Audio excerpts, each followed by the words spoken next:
A contramano.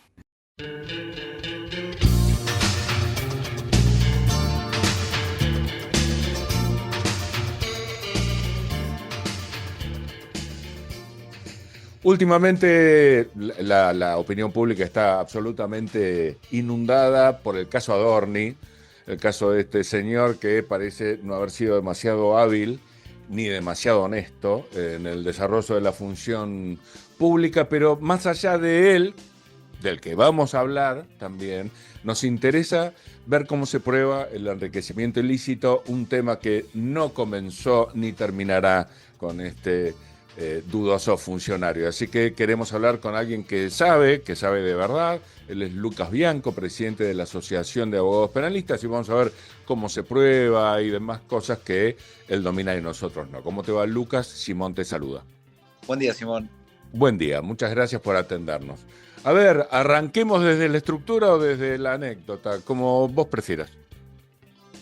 A ver, en el caso de Adorni, la cuestión principal es que hubo un incremento en $800.000 en su patrimonio desde que accedió a la función pública, y esto no se condice con sus ingresos.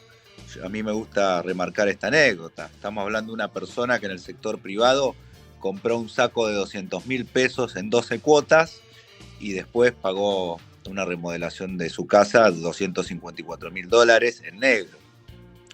Entonces hay un gran desfasaje entre lo que son sus ingresos como funcionario público y este nivel de gasto que hablábamos de $800.000 en menos de un año. Y esto, motivado por la prensa, llevó a numerosas investigaciones que son las que están en curso. Muchas veces el mundo jurídico y el sentido común van en paralelo. En este caso no, es así de tan simple de probar como si estuviéramos hablando de un vecino. El derecho siempre tiene mucho de sentido común, por lo menos tiende a eso y debería tender siempre a eso, así que debería ser fácilmente entendible. En este caso, y por ejemplo en el caso del enriquecimiento ilícito, lo que se hace es comparar dos fotos. Creo que los contadores lo llaman situación de estado patrimonial. La foto del patrimonio de la persona antes de acceder a la función pública y la foto del estado patrimonial de la persona al día de hoy, y cuando hay un desfasaje tan amplio en este caso y tan evidente y la persona no puede justificar esos ingresos, el enriquecimiento ilícito se encuentra probado. No es que se invierte la carga de la prueba, siempre el Ministerio Público tiene que probar la culpabilidad de la persona, pero en este tipo de delitos el Ministerio Público, los fiscales, solamente tienen que probar el desfasaje. Después corresponde a la persona investigada demostrar que esos ingresos son lícitos. De ahí que el delito se llama enriquecimiento ilícito. Cuando uno no puede justificarlo, bueno, se consuma el delito. Sí, una vez un abogado penalista que es juez también y ejerce por amor a la profesión, Jorge Neville, contaba que en realidad es re fácil, él se refería a un juez, ¿no? Un juez corrupto es re fácil probar la corrupción, lo único que tenés que ver es el auto del departamento y cotejarlo con los ingresos, ¿verdad? Tan fácil como eso, y muchas veces pensemos que hay viajes al exterior que son fácilmente corroborables, porque por ahí donde vive la persona puede ser prestado, el auto puede utilizar otro para su día a día y otro en su vida particular, y es más difícil saberlo. Pero un simple oficio, sabiendo migraciones, que informe los viajes al exterior, y por ahí, en el caso de un juez, estamos hablando en teoría, ¿no? En el caso de un juez que sale 80 veces del país y el ingreso, la verdad que están publicados en las páginas de las cortes, ya sea la Corte de Nación o de las Cortes de Provincia, están publicadas las escalas salariales de todos los miembros del Poder Judicial. Y te das cuenta que los números no cierran y ya está, es muy evidente.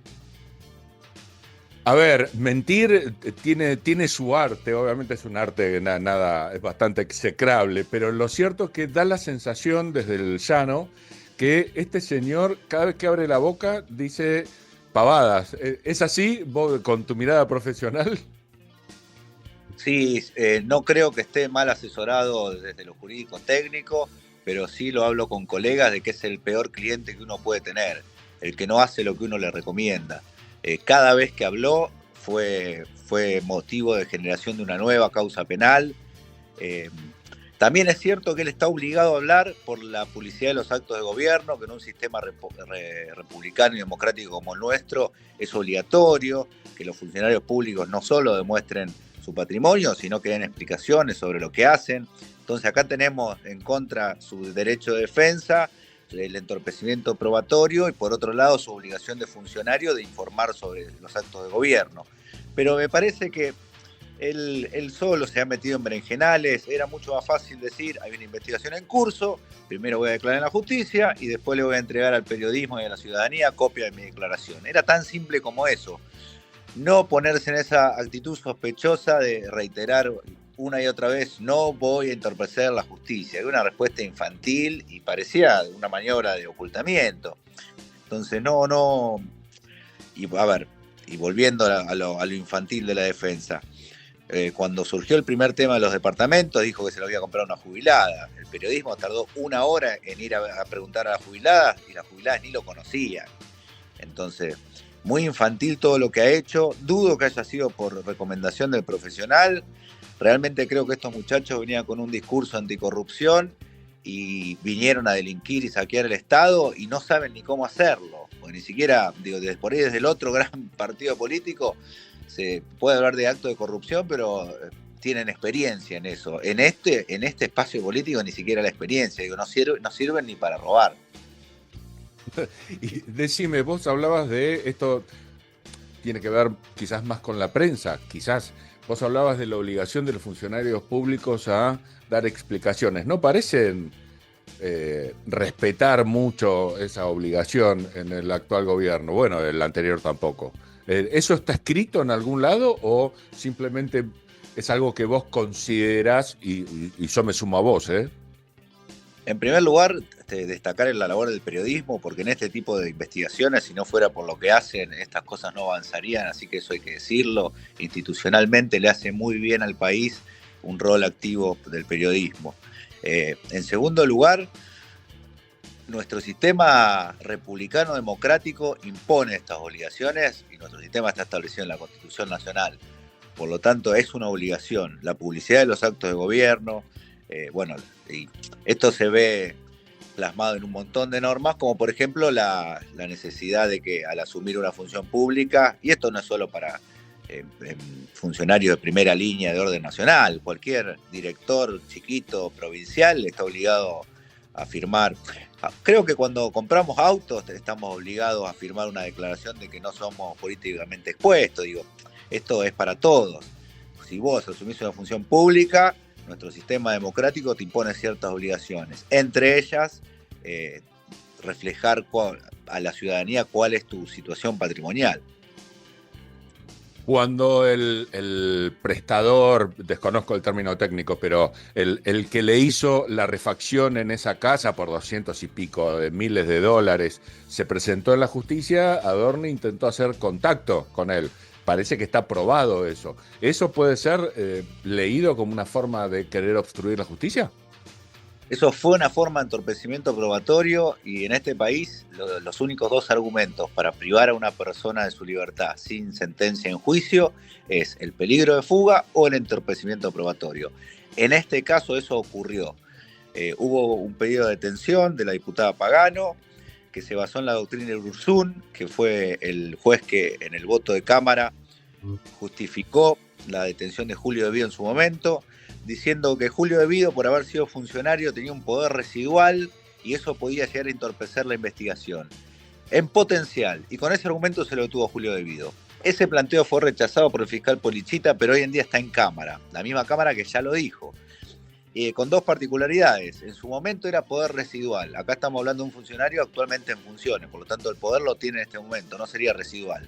Y segundo, en su momento se hablaba de la potencialidad de entorpecer una investigación, y en este caso eso ya pasó. Entonces, ese pedido de detención contra Adorni, si bien el fiscal no adhirió, en algún momento va a llegar a Cámara y ahí se va a poner muy interesante, porque la Cámara ya se expidió en el caso de De Vido al respecto. Entonces, guarda con el pedido de detención a Adorni, que no se le ha dado tanta entidad desde lo jurídico-técnico, es muy firme y la Cámara no puede apartarse de lo que ya dijo. Ojalá, ojalá. Bueno, igual yo siempre hago afirmaciones con mucha humildad ante ti porque vos estás en el tema, sabés, y yo lo manejo de sentido común. Bueno, pero que sea así, que sea así. Decime, ¿la causa en sí está avanzando? ¿Vos la ves seria? ¿Está comprometida la situación de Adorni? La situación de Adorni es muy comprometida, los tiempos procesales se están cumpliendo, tenemos una justicia que es lenta, pero en este caso se están respetando los plazos bastante aceleradamente. Eh, y sí, me gustaría remarcar, porque también salió la causa del hermano de Adorni, y separar a justos por pecadores. La causa contra el hermano de Adorni se le ve como sospechoso que canceló de antemano un crédito UBA. Y la verdad que los créditos UBA están atados a la inflación y cualquiera que puede cancelarlo antes lo haría.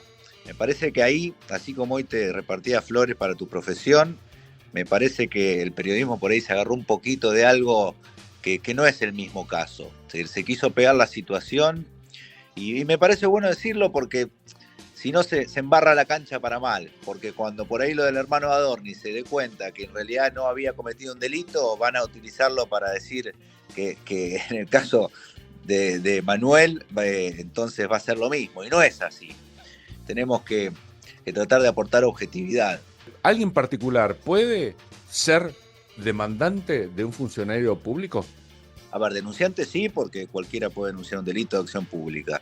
Ahora, para participar en la causa como querella y tener algunas de las facultades que tiene el fiscal, como impulsar la investigación, hay que demostrar un interés legítimo. Yo entiendo que tratándose de un funcionario público de calidad nacional y siendo uno ciudadano argentino, la legitimación estaría dada. Es mucho más simple si uno formara parte de una asociación que se dedica al control institucional, porque ahí ya el objeto de la asociación te daría la legitimación. Pero un particular, en principio sí, es un tema de costos y tiempo más que otra cosa, pero pues, sí podría tranquilamente. ¿Le pasar? Generalmente hay algún diputado o algo que lo hace y se presenta y lo intenta. Después está a criterio del juez porque el límite es muy difuso entre el interés legítimo o no. Porque también te pueden dar por respuesta, bueno, no, tu interés como ciudadano está representado en la fiscalía. Pero en los casos en los cuales la fiscalía no avanza, es muy importante por ahí que un particular se presente como querellante e intente activar la investigación. Por ahí en estos casos donde la fiscalía están actuando con celeridad, también sería un argumento para que nos digan no hace falta, el fiscal está haciendo su trabajo. No hay muchos planteos de este tipo, desde lo técnico corresponde. Por eso la única forma de saberlo es con el diario El Lunes. Alguien debería intentarlo, llegar hasta la Corte para que la Corte se expida y que sienta un precedente que sirva a futuro. Pero desde los libros corresponde. No sé si estás muy enterado en el tema de la deuda externa. Un héroe, un prócer no reconocido, Alejandro Olmos, a las máximas autoridades de la dictadura les hizo una querella por lo fraudulenta de la deuda externa y ganó 10 años después. Pero desconozco. No llegó a ver la sentencia, desgraciadamente, lo cual me parece muy triste, pero la pelea fue de él y eso es interesantísimo y esto habría que darle difusión porque ya no es que un sector político o un opinólogo dice que la deuda externa es ilegítima. Acá hubo una sentencia judicial reconociendo que la deuda externa o gran parte de ella es ilegítima y no debía ser pagada. Entonces lo de Alejandro Olmos, la verdad que fue una tarea. Es un héroe, bien lo definís como héroe. Sí, totalmente. Y decime, hablando de organizaciones que deberían defendernos, ¿se mueven? ¿Alguna vez una periodista que se dedica a hablar de las declaraciones juradas de los funcionarios, que por cierto no solamente son un escándalo en otras administraciones, sino también en esta, después del primer año me acuerdo que había un crecimiento patrimonial que no tenía ningún tipo de sentido? Y hablando de estos resortes administrativos, me decía que en general no hacen nada, que tiene que ser un escándalo de proporciones bíblicas. El problema de los organismos públicos como la Oficina Anticorrupción es que pertenecen al mismo Estado que deben controlar. Entonces es difícil funcionar cuando sos parte de. En una época, creo que era Manuel Garrido quien estaba a cargo, fue durante el gobierno de Néstor, o por esa época. Llevó adelante algunas cosas, pero por supuesto no iba contra las primeras líneas, entonces cumple su función a medias. Después las organizaciones de la sociedad civil, ONGs como el CELS y organizaciones de ese tipo, la Correpi, pero también yo soy peronista y estas organizaciones tienden a ese espacio político, entonces están contaminadas porque no son objetivas. Entonces tampoco serían un método de control satisfactorio, desgraciadamente, pero bueno, es un fenómeno humano inevitable. Las personas tienen ideología y se arman una asociación para controlar, siempre van a tender a controlar a la oposición y no a los propios, desgraciadamente. Sí, en realidad el amor por las ideas no debería contaminar el amor por la verdad, pero sí, te entiendo, comparto, es así. Decime, te voy a aprovechar ya sobre el final.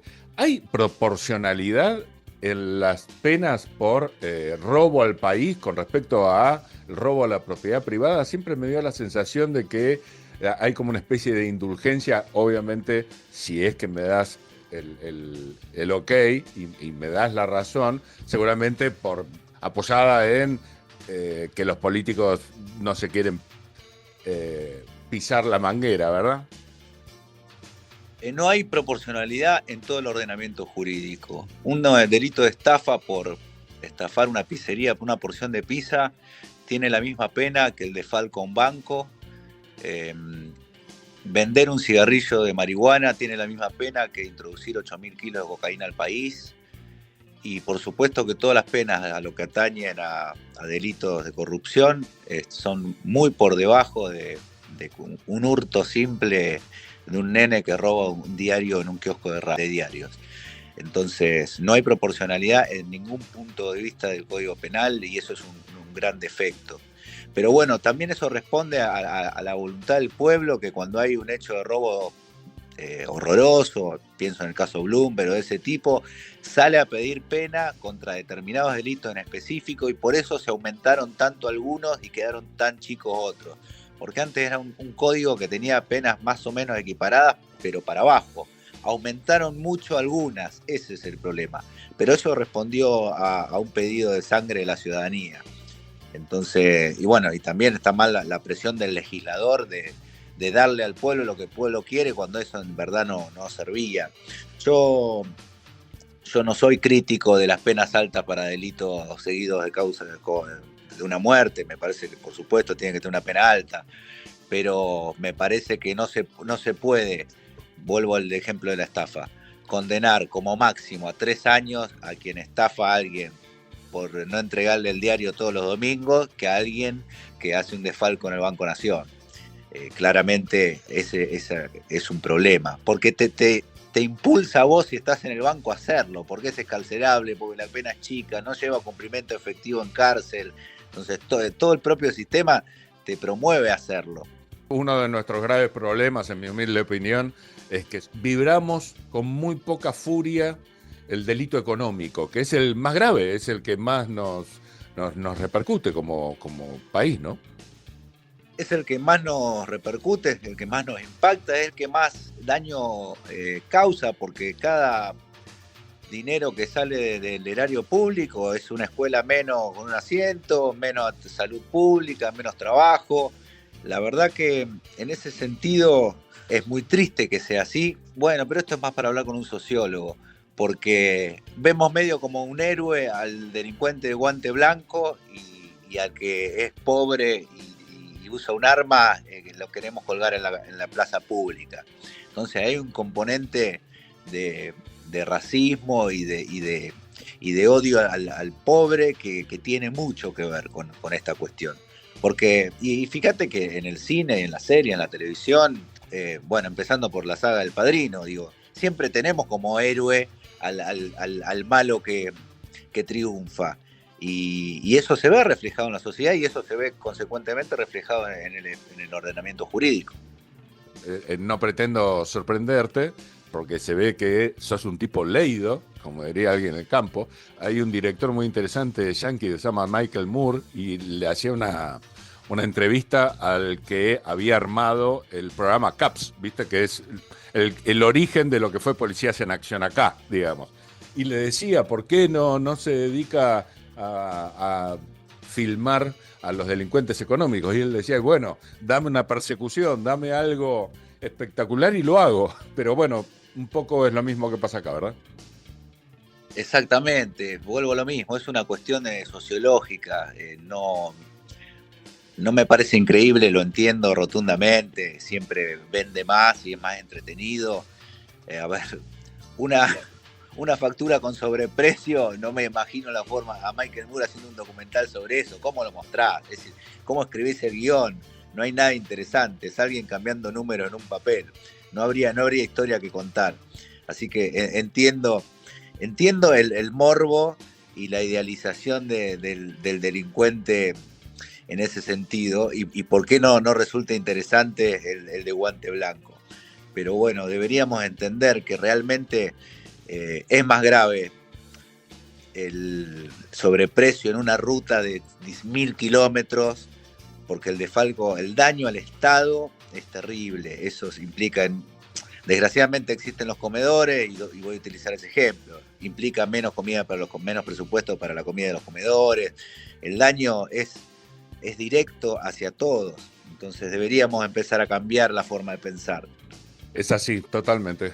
Bueno, Lucas, la verdad, impresionante la charla, ¿eh? La aprovechamos un montón, tocamos temas que son fundamentales para todos nosotros, porque nosotros no creemos en la grieta. Sí, creemos en la grieta entre los ladrones y nosotros, así que la disfrutamos enormemente, vos sabés, nosotros no, así que nada, doble beneficio. Esperamos poder charlar en el futuro muchas veces, te mandamos un abrazo grande y esperamos ansiosos la próxima. Agradezco la comunicación, siempre es un gusto hablar con ustedes, estoy a disposición para lo que necesiten. Y para terminar, remarcar esta idea que me parece que como ciudadanos tenemos que empezar a poner más atención en los delitos de guante blanco, por más que sintamos que no nos afectan directamente, la realidad es que sí, porque es menos presupuesto para el Estado cuando roban al erario público, y eso se ve reflejado en menos obras, menos salud, menos educación. Entonces, por ahí sentimos que el vecino que nos roba el diario nos afecta más directamente, pero eso no es así. Nos afecta más directamente funcionarios corruptos. Totalmente. Un abrazo y hasta la próxima. Saludos, muchas gracias.